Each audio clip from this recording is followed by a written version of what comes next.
Hi,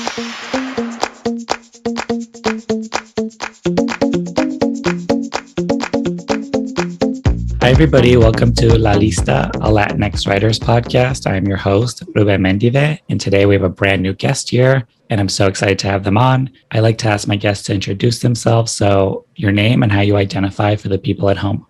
Hey, my name is Dominique Nieves. I am a New Yorker writer, and I'm super excited to be here. I always like to know where my guests are from. So, when someone asks you, where are you from? Like, what's the short version? What's the long version? Okay, so the short version is that I'm from Brooklyn. And the long version is that I've lived in every borough except for Staten Island. I like to joke, I'm Puerto Rican and I currently live in the Bronx. Tells you about everything you need to know about me. It's really funny because people from Brooklyn, they have like this, like people really from Brooklyn, like not gentrifiers, no shade, but also shade. They have like this really strong like nationalism. And it's really funny because like so do people from Queens and so do people from the Bronx and all like everyone who I know, because I've lived in all the places, are always like, oh, Queens gets the money. Oh, the boogie down BX. And like my Brooklyn friends will just drag the Bronx. And it's so funny that I live here now. I love the borough rivalry and I get to have a little bit of all of them. Yeah. And so, I'm always curious about people's like their family story. So like parents, grandparents, what's their story? Oh my goodness. So you know how immigrants have their secrets, right? Mm-hmm. And now I'm Puerto Rican, so it's kind of confusing because like we're technically not immigrants, we just get treated like them. And we have similar experiences, obviously, establishing yourself somewhere. It's interesting. So I had a very matriarchal, home set up. My grandma, my mom, me. And so my mom was a construction worker. She really, really worked really hard day and night. She always had like 2 or 3 jobs at a given time. And so, the standards were pretty high. Right. There was no like, oh, I'm tired. Like as a kid, it was like, no, you gotta do what you gotta do. Right. You have this opportunity and the things that I did that I was lucky to have. So it was a lot of that like same mentality. Education was really strongly encouraged in my household. It's interesting. I think partially because, my grandmother, I think, was one of 9. My grandfather was one of 13. And so there are people who maybe had a little less, right? When you have all those siblings, it's a lot to juggle. And my grandmother actually, I think she was like in her 50s when she got her GED. And she used to legit like teach me what she was learning. And I was like in elementary school and she used to teach me like her GED stuff. But I always say I really appreciate her for doing that because for one thing, it taught me to value education. But for another thing, it made me prepared.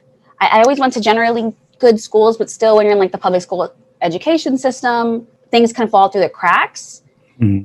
And because she was like educating herself and she kind of brought me along with her, she literally gave me this like pre-education and kind of filled in those gaps. So I was really lucky that way.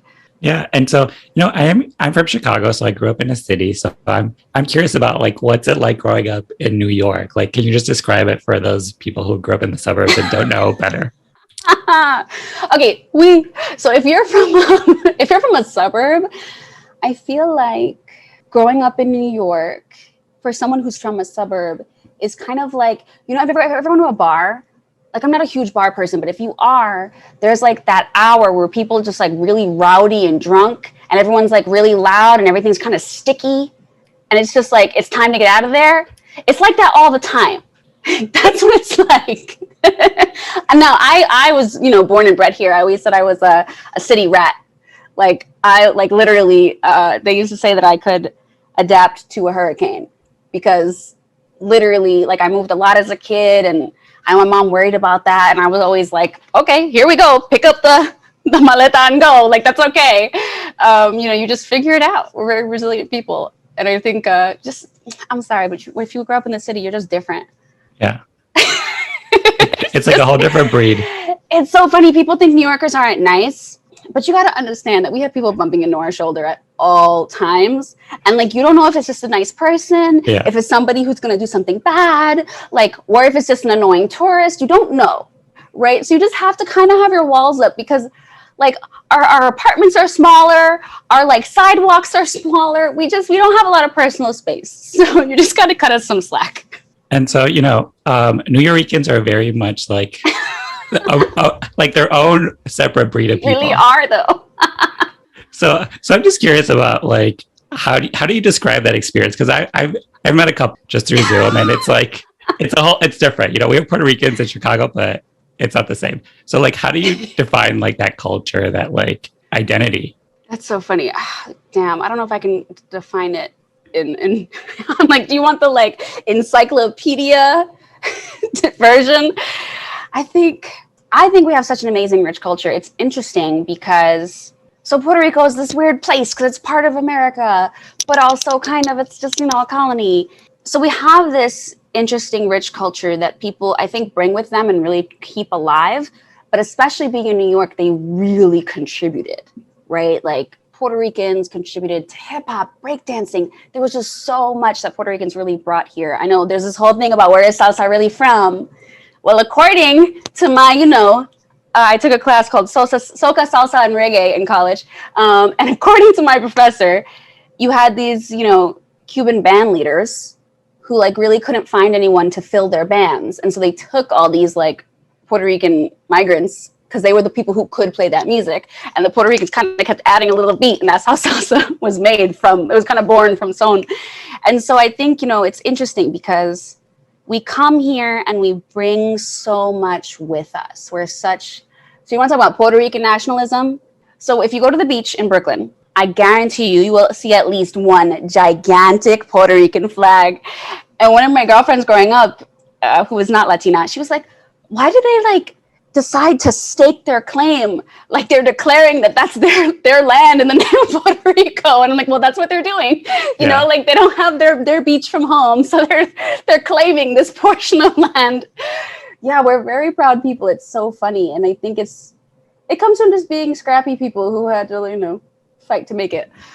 Yeah. And so like, what is your connection to like the homeland, to the island? Do you go back there? I'm always curious about that connection of like. What's funny, I don't think I could really afford to go back a lot when I was a kid. Mm-hmm. But every single day there was a story. My grandmother was very much into telling the stories all the time, even though like, I think sometimes, when things are hard, people don't tell you everything. But she was big on like, she would like educate me on like Latin America. She was just very big on like educating me on all these cultural things. So I have to give her credit for that. And then when I got a little older and I guess we were, a little more stable, I used to go back like every 6 months. And that was awesome. I actually really wanted to go to grad school in Puerto Rico. Like for a while, that's what I was going to do. And I was like, damn, I really have to like get a lot stronger in Spanish because like these classes are in Spanish and they are not a game. So yeah, I almost decided to, make my life there instead of staying in New York. And so I'm always curious about people during their high school years. So I frame it in these 3 questions.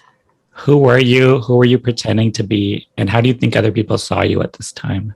Who was I? Honestly, there are some things about me that haven't really changed. I have to say I was pretty confident in who I am. I was always really kind. I don't know if everyone actually saw me that way, because as I said, when you're small, you're Puerto Rican and from New York, you're a little bit scrappy and you might come off like a little sharp. But for the most part, I think people really got that. I was always very fair. Like I don't know if I was really pretending because I just didn't like that stuff. I feel like New York people are very genuine. That concept of real talk is very strong here. Like if someone was teasing someone, I just wasn't about it. I just didn't respect it. Like there was no like bullying. People didn't really get away with that around me. I was just like, why are you doing this? And I know like there was kind of this like hothead culture of fighting. And I was like, I got enough of that. We're Puerto Rican. We're very, very spicy. Don't worry. No, really. Like we have enough of that hothead energy at home. And when people are at school, I remember this girl one time, she was like, I think she was trying to instigate a fight with me. And I very calmly, I was like, why are you mad? Why are you upset with me? And it was like, everyone was like, oh my God, everyone just stopped and froze because she was known for being very scrappy. And I had already grown out of that phase, but I think people knew that I had a phase like that. And so it was this moment like, what's going to happen? And so she got really mad, but then like she and I ended up being really good friends. Like every day she would come talk to me after that. Like she pretended that never happened. And then we were homies. And I think, people, especially when you have a certain culture, it's that like, oh, like my pride and are they going to step to me culture? And I was very like, I'm not. I was like, I'm way too tired to fight you. What's the matter? Like, how do you feel? And I think people get so blindsided by someone just asking them something like that. Like, mama, what's really wrong? Like, you're probably just mad because hot in this classroom, somebody stepped on your foot. It wasn't me. Yeah. So why are you instigating right now? It's fine. We'll be fine. And so what did you do after high school? Like, did you have a plan? Did things go according to plan? So when I was little, I had an aunt who lived on the Upper West Side, and there was a Puerto Rican restaurant right across the street from Columbia University. And it was literally like on 116th and Broadway. And it was such a big deal because like there's something called pateles, and they're not very easy to find. Places in New York have them, but like even in Puerto Rico, they usually only make them on Christmas. It's like a thing. Like, so if you're from New York and Puerto Rican, like this is the New Rican like secrets I'm giving you now, you have a pateles lady. And it's usually somebody's grandma, and she makes like this giant batch, and you buy them in bulk and you freeze them. It's this phenomenon because they're so hard to get and they're very hard to make. My mother called it an assembly line. Like literally, that's how they make them. And so this restaurant had those. So this was the spot. And I remember going there when I was little and looking across the street, having no concept of the fact that Columbia is technically a public campus. Like you can actually walk through it. But I didn't know that. And I saw these students just walking through the gates. And I was like, wow, they're just walking through the gates. And I was like, they don't have any concept of what that means. Like that privilege and just that gift that you have to have the right to walk through those gates. And I was like, wow. I think when I was a kid, it was more, sadly, it was like, well, hopefully she'll go to college, right? And I think that's not the energy that I was given. I think the energy was like, yes, you will. You just have to keep working. But it was almost like it wasn't a sure thing, right? It wasn't a given for us. It was, you have to work, and then you'll, be lucky enough. So it's really interesting. I think I really wanted to go there. I think I had, some like advisor lady. My school was really big. It was 1,000 graduating students, and we had 2 college advisors, so 500 students for each person. And so she kind of like was like discouraging me, and I'll never forget getting in. It was quite late at night, and I had like really bad internet. So I was like refreshing, and I couldn't because like everyone gets it on the same day. And so when I opened it, I remember just sitting by myself and getting in. It wasn't, some people have these videos with all these people. It was me just by myself. And it said, it's the way it was back then, at least. It was literally just like admission, yes, or like accept, like status, accepted. It wasn't like a letter. It was literally just like you click this thing and it was like status, accepted.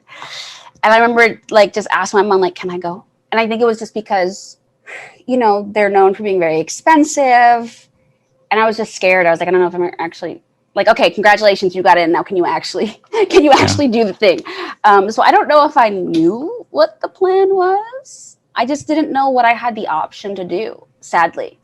Yeah. Like that's something I've hopefully grown into more, being more confident in the fact that like I deserve things that I've worked for. But I just didn't know what the options were. There was a lot of, you're lucky to be in the room, like they let you, which I didn't realize because I had the grades and the letters and XYZ. I had all the things. In fact, when you get there, everyone starts talking about their grades and things. I often had higher things than, the more wealthy, the more white students around me. But I didn't know that, right? What do you think you were able to like make of yourself in Colombia? Like, what do you think you got out of it? How do you think you like developed like what you wanted to like do after? So I think on a personal level, and a lot of people have a love-hate relationship with Colombia. I do not blame them. I understand.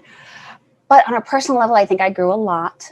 I think even as confident as I was in who I was, I think you have this imposter syndrome that happens and you have to kind of outgrow it. There are a lot of brilliant people there, a lot of really hardworking people there. I will say like at these like, fancy schools, sometimes there are extremely entitled and well taken care of people. No shade to them. They had certain things in life. But I think maybe it's about being in New York, something about being at Columbia. You have no choice.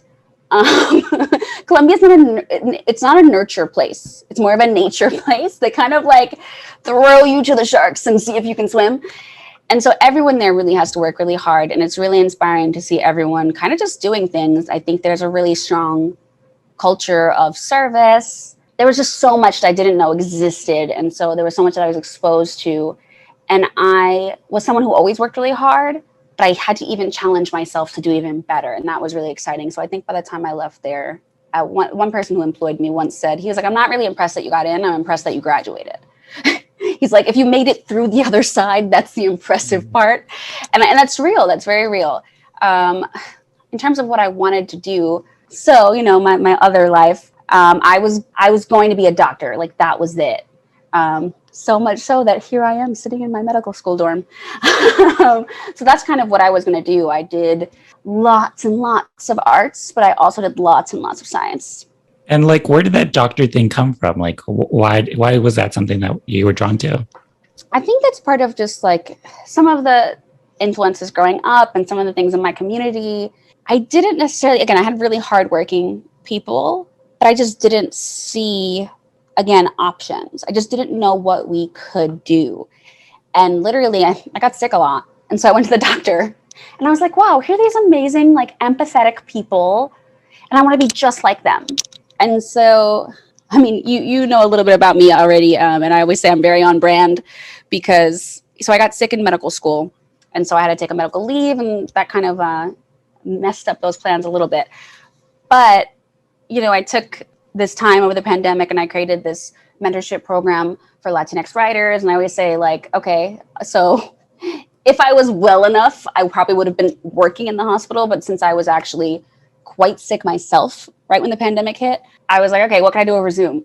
And so like, instead of being like on 23-hour shifts in the hospital, you know, I like created this program for 200 people.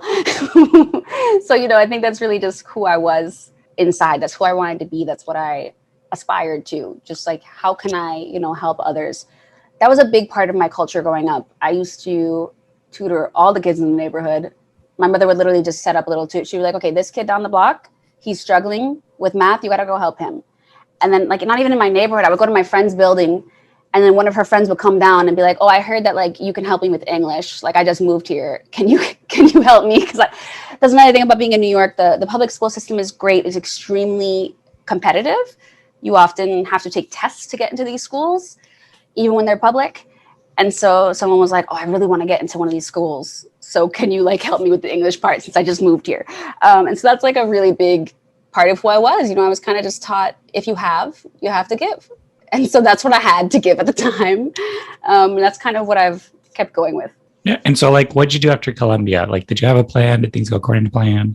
Oh my goodness. So I had like maybe a little, I think other people who are in that medicine field, there's different ways you can do it. I didn't have necessarily what other people have. So I had to, you know, work, as usual, work a little harder. Oh my goodness. Did I have a plan? That's a good question. I guess the plan for medicine is very straightforward, right? So it's like you do like your glide year of research and you take the MCAT and you apply and applications are a whole year long. So you like do all these interviews. And I had a friend of mine who was like, oh, I don't want to like stress you out, but you should probably apply to safeties and like you shouldn't only apply in New York. And I was like, I'm not going to go somewhere else. Let's be honest. And I luckily, you know, interviewed here.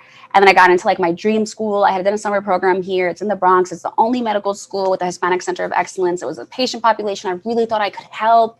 And so, yeah, and med school is really intense. I used to joke with my partner. I'm like, I'm so sorry. We had this perfect little life. And then I like picked us up to this extremely challenging life. But in some ways, I don't know. I think my med school classmates would look at me like I was insane. But as I said, they had different lives than I did. So like when I went to into medicine, like I was like, med school is the easiest time of my life. And they looked at me like I was nuts because med school is bonkers. Like this schedule is not a game. But like, you know, I had housing sufficiency. I didn't have to stress over those things, right? My job was just to do school. When you go to grad school, the loans are terrible, but they give you loans. So you have the money you need to live. And I was just like, I get to live with my favorite person. I was just like, this is the most chill thing I'm doing what I've been fighting for. It took me a little bit more than my classmates to get here. And I got here. So I finally made it. And so part of that for me was like, oh, this is the easiest things I've ever been. And of course, the universe heard me and was like, oh, excuse me. It was like those Delta variant memes. It was like my fall plans. Yeah. And then I had this super fun experience of becoming the patient for a long time. And that kind of threw a wrench in things. And I'm sure you're going to ask this question, but that's really, I think, what segued me into being a writer. I mean, there's a whole other tangent I don't want to go off on, but without stopping myself too much, I was completely debilitated. So I, had no function. I could barely speak at the time. And so I was like, crap, what am I going to do? it's interesting. My mother was a construction worker. I was really interested in orthopedic surgery. And I didn't know this at the time, but when I was, a wee one shadowing, they showed me this x-ray and how they put screws in someone's spine. And I was like, oh my God, this is like construction. And I got really excited and they got really offended.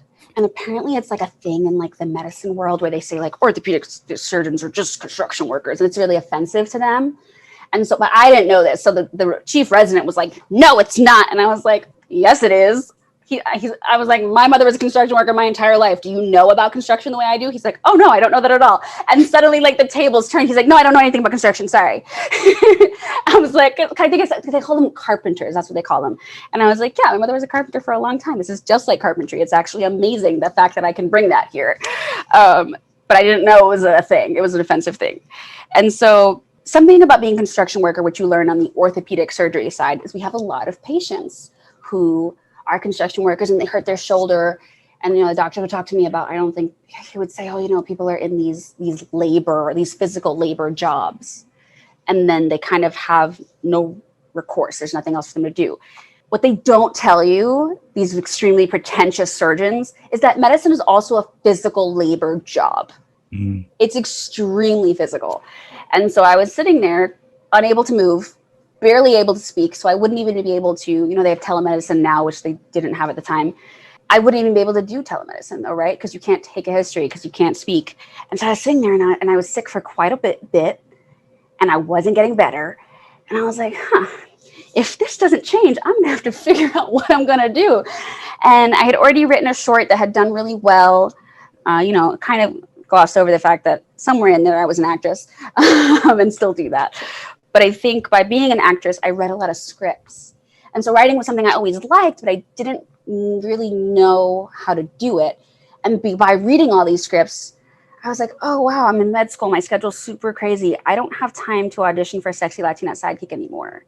And so I kind of wrote my own thing to give myself this more complex role. And then right after I got sick, literally, I went to all of the premieres in my wheelchair. And so I was like, okay, I really like this. And I think I actually might be kind of good at it. Let's see. And I legit just Googled, like, how does one become a writer? What are the jobs? What are the jobs? And I was like, oh, TV writing. Yes, I can do this. And then I stumbled across the fact that the fellowships exist. And so really the first thing I ever wrote was a spec because they were like, this is what you have to do. And I was like, oh, okay. And then I Googled and I found they were like, oh yeah, you should read scripts and you should watch shows and you should break down the show and write the beats. And I don't think I actually knew what I was doing at the time. I don't think I actually knew what the beats were, but I was writing them down. I was like, okay, there's 5 characters and they just introduced this one at the 10-minute mark. What does that mean? And I just did my best. And my second shot, I actually advanced in the NBC one. And so I was like, oh, wow, I might actually be able to kind of do this. And we've kind of been going since then from there. And so where did the artistry come in? Because, you mentioned you're also an actor. So how, and you were doing shorts, where does that come in? Because you're seemingly on a whole different track. And then I know you also have this underlying track that you're also working at. Yeah. Well, I'll go back even before high school, honestly. It's funny because, again, as I said, we were kind of scrappy. I think I used to read a lot. That was one of the things that I could do. And then when I went to, I took a test to get into the school. I actually got into their creative writing program because you had to have a major, even though it was middle school. New York is so intense. And so one of my classmates was like, oh, do you want to come to my dance show? And I asked my mom, hey, can I go to her show? And she was like, why don't you join the class? And so I went and they were like, yeah, you're new. You can't join the performance because you're late to the class. But I ended up doing really well and they let me join the performance and I kind of excelled with that. And then in high school, one of my friends went to audition for the Alvin Ailey School of Dance, the Ailey School. And I kind of went to keep them company, but I ended up getting it. And I ended up getting into the scholarship program. And so it was oh, wow, okay. So I was in this medical science program in high school. At the same time, I was training in Ailey. And I went to Columbia, and Columbia has an amazing, across the street is Barnard, and Barnard has this amazing dance program, but they let us take all the classes. So, I was able to double dip as a Columbia student, and then I was in the city, so I would just take the train or walk to 72nd Street to go take ballet classes. And so I was able to train very seriously. And something that I kind of caught the bug for really first was like musical theater. They wanted really strong dancers, and then they wanted people who could sing and act. And then eventually, I was doing a science program in Philly, and I was bored out of my mind because the sciences at Penn weren't as strong as Columbia. I'm sorry, not the sciences. The arts. The arts at Penn weren't quite as strong as Columbia, and so I just got really like, it's just the way the universe worked. Like they had a tax, like there's like that film tax thing, and so they had it, and so there were a lot of things filming. And so I was in this movie that wanted professional dancers. And then I was in another, I was literally supposed to be background, but they like tapped me on the shoulder and they're like, do you have waitressing experience? And I was a bartender. So I was like, sure. And so they like picked me up. Apparently the girl who had like the under five, like a very tiny part, just didn't show up. And they needed to replace her. And so they literally like had this conversation with me, checked my sizes, and were like, all right, you're up, let's go.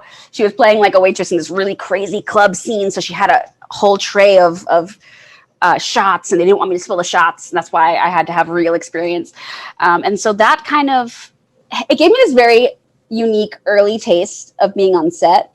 Because, you know, they take me to wardrobe, they take me to makeup. This is not how they, like, okay, like extras will get that, but not the way they did for me. You know, they brought me to set early. I met the props master. I met this like super famous Emmy-winning actor who I was in the scene with. And so, you know, that's why I thought my first time on set, this is my experience. So that's what I thought it was going to always be. And I was like, this is awesome. And as much as I love theater, I was like, oh, you can cut and start over and get another angle. And I was just like, wow. This is amazing. This is what we could do with television. And so I kind of caught the bug really from there. You know, you mentioned you were sort of like writing for yourself and like creating shorts. So I'm curious of like in those early works, like what was coming out when you were like, I'm making films, like I'm going to make a short, I'm going to tell a story. Like what were the things you were drawn to? It's funny because again, I think like certain things are just a kernel inside of you that don't change all the way. So I really, as I said, I literally wrote my first short during acting class. Like, you know, don't tell my teacher you're supposed to pay attention. But it came to me and I wrote it on the back of my sides. So on the back of the script that I was doing in class, I wrote another script. Very me thing to do, by the way. I'm like the type of person who really uses receipts to like write on the back of things. And I really just wanted to write something again for me and my two classmates, who are both Afro-Latino. And so I was just like, hey, what if people saw us in ways that we don't usually get cast, right? My, you know, dear life partner, who is the sweetest human in the world, is always a terrorist or a rapist or a thug. And I was like, well, what if we could, you know, just show us in these other lights? And so it started off as this kind of amusing scene. And it was amusing because the main character, who I ended up playing, was refusing her coworkers' advances. And then I guess this is part of me like teaching myself how to do this, because like, okay, this is a funny scene, but why is she doing that? Like, what is her backstory? Which is also what we do as actors, right? We create these stories for ourselves when they don't give them to us. And so, you know, being Puerto Rican myself, something that I had, you know, been very well aware of, there's a lot of intimate partner violence in Puerto Rico. Till this day, it's going on. We have, like, per capita, like the highest rate of intimate partner murder, like in the world. We're like top 5 or something, which is ridiculous. It's such a small place. And so that was something that I wanted to show, because I'd played all these battered women, but we never really got to see her, right? She was always somebody's girlfriend who they hit. And it was like this tiny little storyline. And I was like, what if we didn't show her getting hit at all? What if we just showed her living her life and what it's like to live her life and why she is the way that she is? And so that's kind of how that was born. And it's funny, I always joke, because this came out before Atlanta came out. But the thing that I love about Atlanta, he always says that he Trojan horsed the network, because he was like, it's going to be a comedy. But then he's like, surprise, we're talking about real stuff. And so that's kind of what I did with this one. People would watch it and they would watch the beginning and they'd be like, that's hilarious. And they thought it was so great. And they really empathized with the one character. And then by the end of the script, people are kind of pulling their collars. It's like, oh, wait, that's not the character I was supposed to empathize with. And they're like, people are like, oh, I hate when that happens to me all the time. And then like, wait a minute, that's actually the title of the film was A Nice Guy. And it's like, hold on, wait a minute, he's actually not the nice guy he thinks he is. And that's kind of the whole point. And so that like subversive dose of, you know, sugar with your medicine, right? A spoonful of sugar with your medicine is kind of what I like to do. So we can talk about serious stuff, but it's probably going to be a little bit funny. You sort of mentioned that you got sick and that you were using a wheelchair, and I'm just like curious of like, what is that experience like to like suddenly like you feel like, I'm projecting, you feel like you're not in control of your body. You're a very independent, like outgoing, scrappy person, and then have such a shift in like just in your lifestyle of like now you're in a wheelchair, and like how do you even like begin to live, especially in New York? Yeah. Oh my goodness, it's extremely inaccessible place. There's so much that's challenging with that. I think also because I have what's called a mechanical chair. I don't drive it myself. So, shout out to anyone who's ever steered me before, because I'm very much still in control. I'm like, right, left, go over there. Especially going to all these networking events, like, which, so I had gotten sick, I got a little bit better, and I got sick again. And that's when I had a script at CineQuest. And I was like, well, YOLO, like I've already done it, like, let's go. And I go to these networking events in my chair that I cannot control. So I'm always like, go over to that person, I want to meet them. Or I'll just wave to people, I'll be like, hello, come here. But I think that's part of the resilience. It's just like, you just make it work. Like, literally, what did I do? As soon as I was lucid enough in my brain, I literally was still having trouble speaking, but my brain was lucid enough. And for a long time, I actually couldn't even hold my laptop. But as soon as I could hold my laptop on my lap, it was probably propped up by like pillows and stuff. But still, like as soon as I could put my laptop on my lap, I was like, okay, what do I do? As you can see, I kind of had that New York energy where we're always busy, right? 24/7, never sleep, right? And so it was like, okay, well, I can sleep or I can do what I can do at this moment. And so that's kind of just what I did.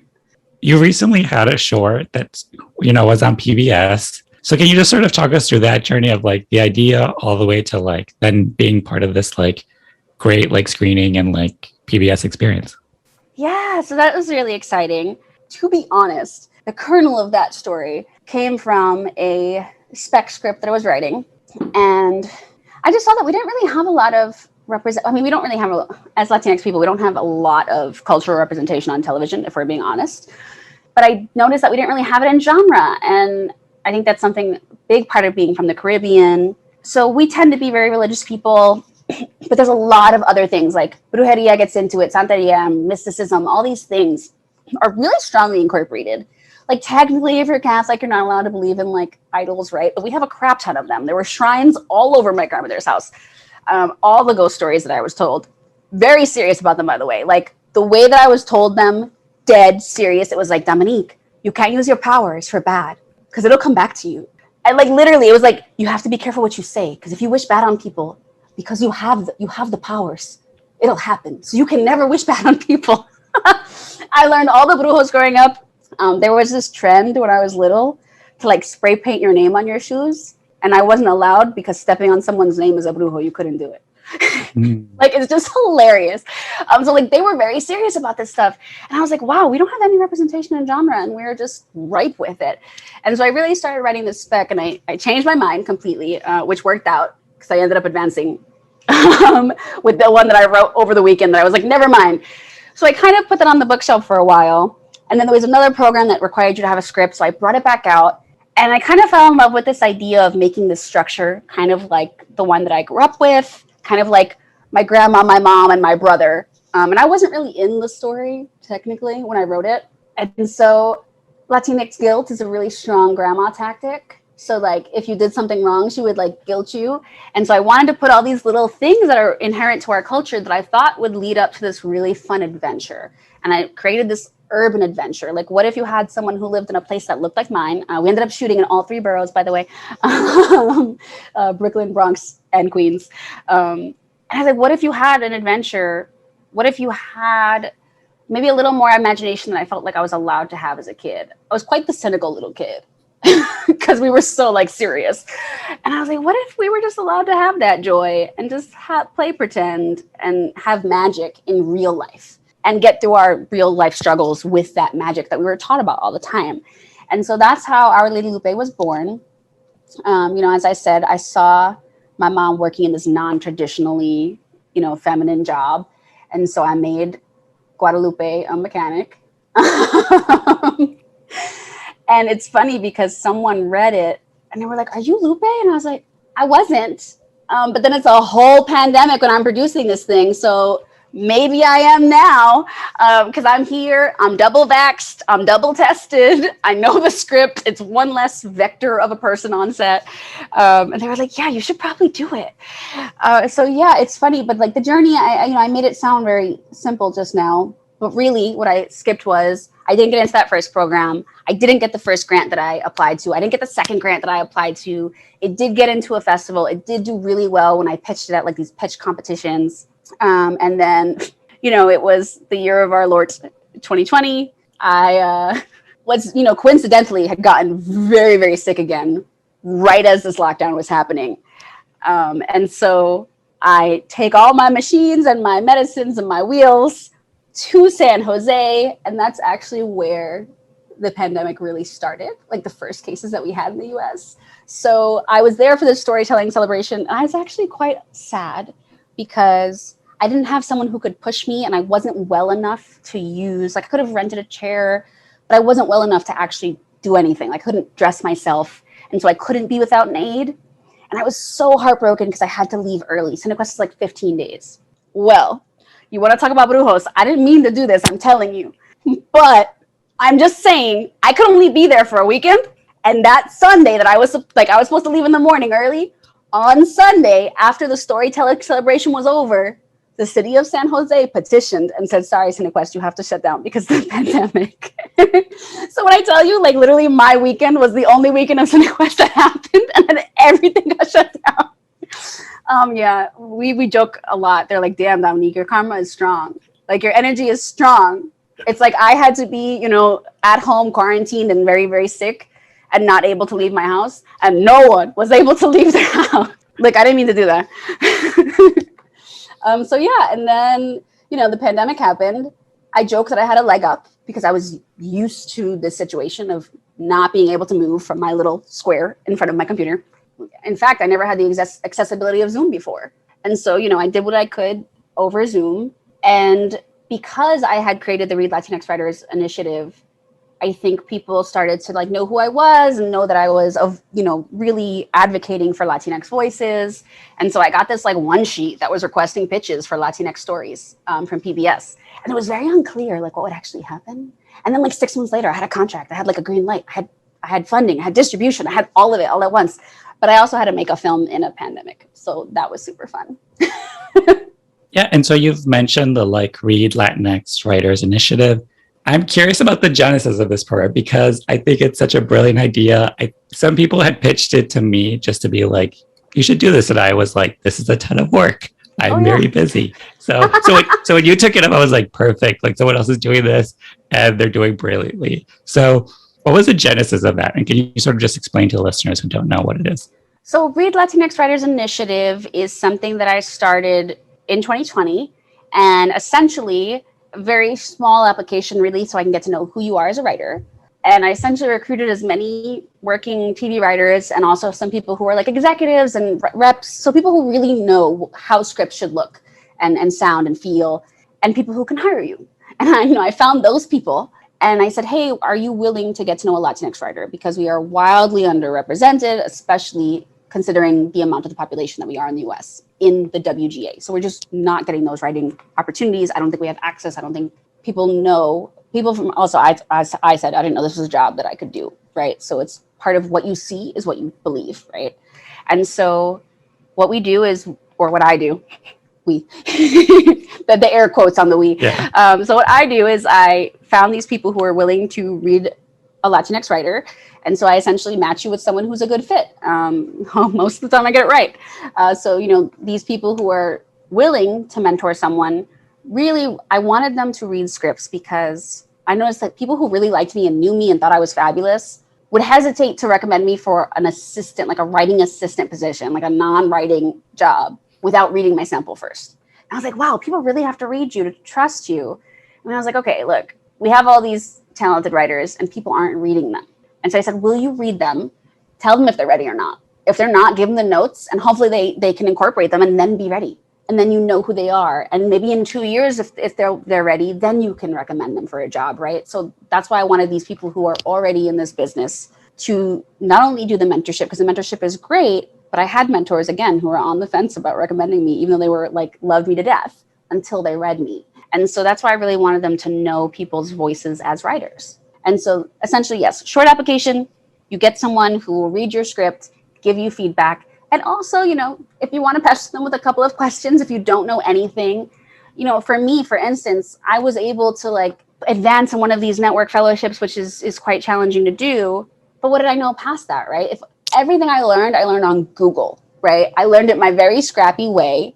And what's missing is now the access, the real person who's actually in the industry to tell me, okay, this is how things go. This is how things don't go so that you don't mess up.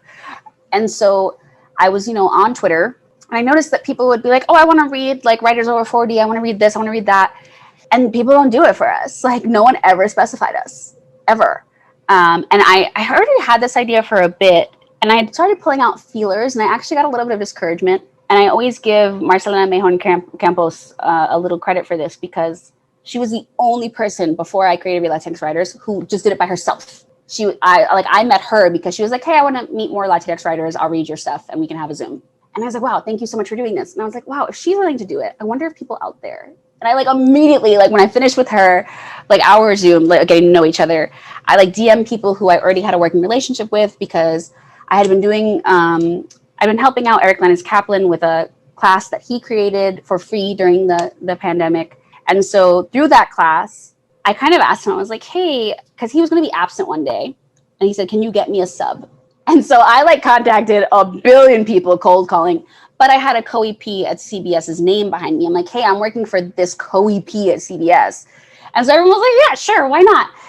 And I created such a long roster that we didn't only have that one day anymore. So I created like a video series. I put it on YouTube so that everyone else can go watch it and get the information too. And so I had this working relationship with all these amazing writers. And I said, hey, what's stopping you from reading one of us? And they're like, just pair me with someone. Just match me up. They're like, I work in genre. That's who I can help. And I was like, oh, it's that simple? All I have to do is match people?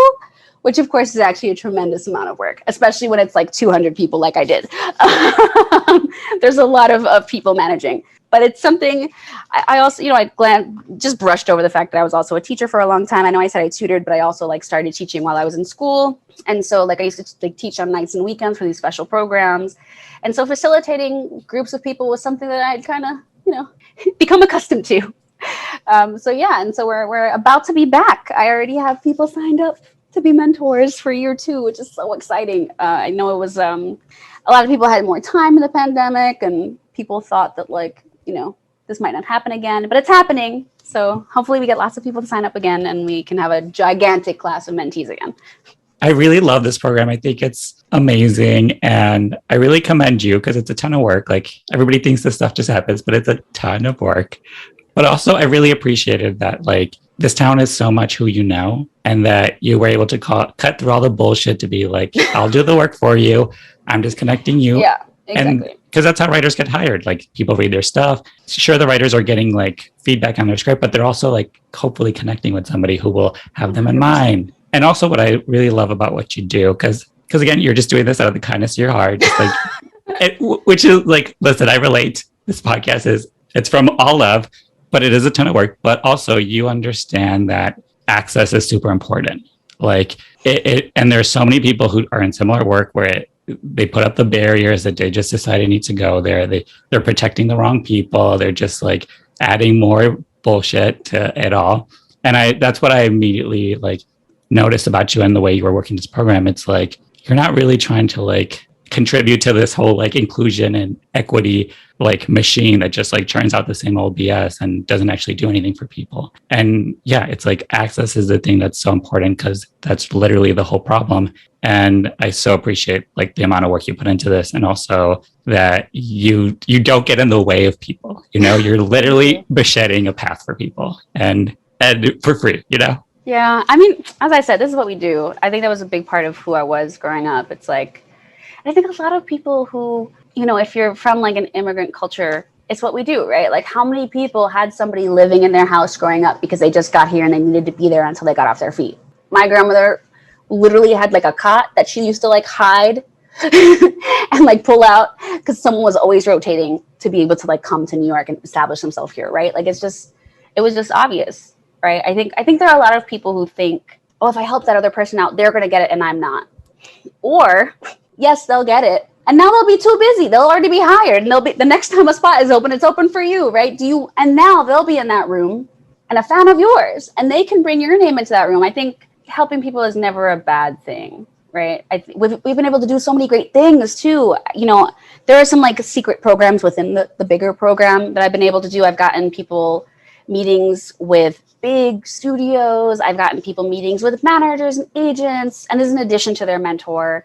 And as you said, it's true. I was on the phone with someone the other day, one of the mentees from the first year, and she had a showrunner as her mentor, and that showrunner puts their name in for things all the time. It's just so exciting. It's exactly what we wanted.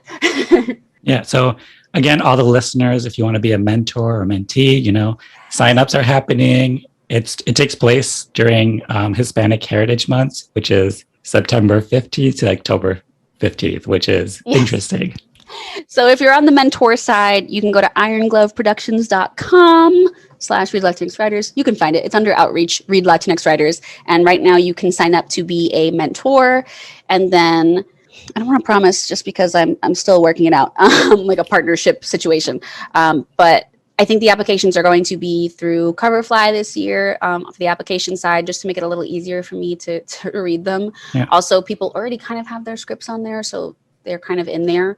And so that's hopefully the plan. And then we'll open them a little earlier. I think last year I just did the first half of Latinx Heritage Month for mentors and the second half for mentees. But I think we might do it a little earlier this year, just so you can get in there and put your application in. But I promise it's going to be very simple, nothing to just to see who you are and like how you write a story, just so that we can get a sense of your writing, so we can put you with a mentor who is the perfect match. And so what are you up to now? Because again, you have so much going on. What are you looking forward to? Okay, so I have a couple of things going on at once. Today, there's always some aspect of who I am. Like my first original was a dominatrix who daylights as a school teacher, which was taken from like my teaching and then like doing all these crazy odd jobs to like make ends meet while going to like this fancy school. It was hilarious. So there's always some part of who you are, but I think I was always really hesitant to write about this like other side of me with medicine and everything, because I didn't want people to not take me seriously as a writer. And so people finally were like, Dominique, you have to do it. And so I have like a medical comedy, a medical drama, and I'm doing both of them at the same time that I'm very excited about. And so that's kind of what I'm working on in terms of like TV scripts that I'm writing. I do have another short that I'm working on.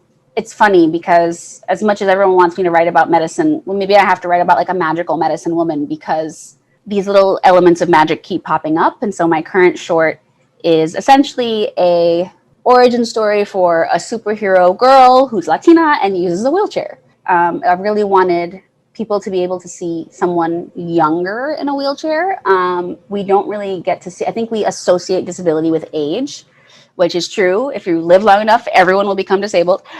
But something that I didn't really have examples of as someone who became disabled very young was exactly that. And I wasn't born with it. It was something that happened later. And so that's just, as you asked about it, it's a unique experience. It's a distinct, big change. And so that's something that I'm working on right now that I'm really excited about. So look out for Revolve. Yeah, I think those are my big writing / directing / producing and making projects. And, I'm always curious about, like, what are some of the themes? What are some of the through lines that you see in your writing? So, sometimes as writers, we're trying to like tackle and like resolve a certain thing. So what are some of the things in storytelling that are attractive to you? I think something that I tend to highlight, I always have a Latina lead, and she's always going through either a moral quandary or something. The fact that I'm from the city and from the scrappier background is always kind of in there. I've often had this experience of living in two worlds. Like I was dancing in Alien, doing this medical science program. I did the Intel science program at the same time. And then, I was acting and doing combat training in medical school. And then I made my movie in medical school. And then I got really, really sick. And so I've like lived these multiple lives, like having these two different versions of me. Even as like, in my disability, I'm an ambulatory wheelchair user. So sometimes I can stand. And like, even when I need my chair, I can stand. And so I really have this experience of being caught between two worlds. And so I find my characters are in that situation a lot. There's always another set of two worlds to be caught between. And I guess what attracts me to storytelling, I think the thing that I loved about storytelling, especially in school. So as I said, med school schedule was ridiculous, and I couldn't do the amount of community service that I did before because I just had to be studying. And what was great about my film was that it was showing in California without me. And people were having these conversations without me. And I was like, wow, we can make a really big difference. So I can have the arts that I love, that I fulfilled, but also this like commitment to service that I want to be able to do can kind of happen when I'm not in the room. The message can spread. And that made me really excited about writing and storytelling. That's something that I find sometimes people are like, oh, we're not saving the world, but I think we should give ourselves a little more credit. I think storytelling is really important. So who are some of the writers that you're a fan of? So, these could be heroes of yours, peers, people you creep on social media who don't know who you are, but you're obsessed with their work. So who are some of those writers for you? So I'm a huge fan of The Leftovers, like gigantic. So Damon Lindelof would be up there. I'm a huge fan of Lauren LaFranc, Impulse. It was a YouTube show that got canceled because of the pandemic. And love that my show. Heart. No one's watching it. I'm obsessed. My goodness. Like the storytelling is incredible. Just like people are not talking, like that show broke my brain. And I was like, oh, we can do that. Like, yeah, everyone check it out. For people who haven't seen it, the one little spoiler I will give you is that there's powers in a very real gritty situation. Without it, and no shade to, because I actually really like the big action films, but without it feeling like it's very character driven. It's not like faceless bad guys and faceless superheroes. It's very much, we know the emotional seed of who they are. And so I love that kind of storytelling. And actually it's funny, before I really, I think, got serious about TV writing, I remember texting my, Latina best friend in med school. There's this show called One Day at a Time. You have to watch it. And like, we were both obsessed. We were so excited, like, because we didn't really see ourselves represented. And that was kind of the closest thing that we ever had. And the beautiful thing I liked about One Day at a Time is that I always say it's kind of like my upbringing if you only put the good parts. But there was some reality, right? There was alcoholism. There was all this stuff that the characters were really dealing with. There was the grandma who was struggling to deal with the fact that her, granddaughter was queer. All these things that are very real to who we are and what we have to face. So it was really funny. It could be this light, joyful show that we watched, but it didn't sugarcoat it so much that it doesn't have something that felt like, oh, wow, yeah, I went through that. Like hits you on this emotional, personal level. And so, a huge shout out to Tia Glo. Titi Glo. I gotta give her a lot of credit for that, because I think that was one of those things that also, it was one of those first times I saw Us. And so I was like, oh, wow, maybe I can do this, right? That's big. So yeah, I really appreciate her. Where can people follow you on social media? Oh, so if you're on Twitter, at Dom_did_that. If you're on Instagram, the longer name, Dominique_did_that. I think that's really the ones that I use. I'm a little bit lazy about social media sometimes. I'm mostly on Twitter, just like big up people though. Yeah, that's why I like you, because you don't really have time for the best out there. Yeah, I don't do that part. Yeah, I mostly am just like, oh my God, congratulations to our mentor or our mentee. Yeah. And then occasionally I'm just like, hey guys, I said something funny today. Occasionally I'll throw it in there. So I like to have my guests help me title the episode. So the prompt is a blank Latinx, Latino, Latina, Latine writer. So in that blank, you can put as many words as you want, mix them all around. Just whatever feels true to you. You're writing this conversation. I also use it as a community building tool so that when someone sees your title, they can be like, oh, this person's like me. I should check them out. I can feel less alone. To sum me up in this tiny little nutshell, a resilient, reformed med student, increasing representation, Latinx writer. Perfect. I want to thank you so much for being on the podcast. I'm such a huge fan, honestly. I love the work you're doing. You're putting goodness out into the universe.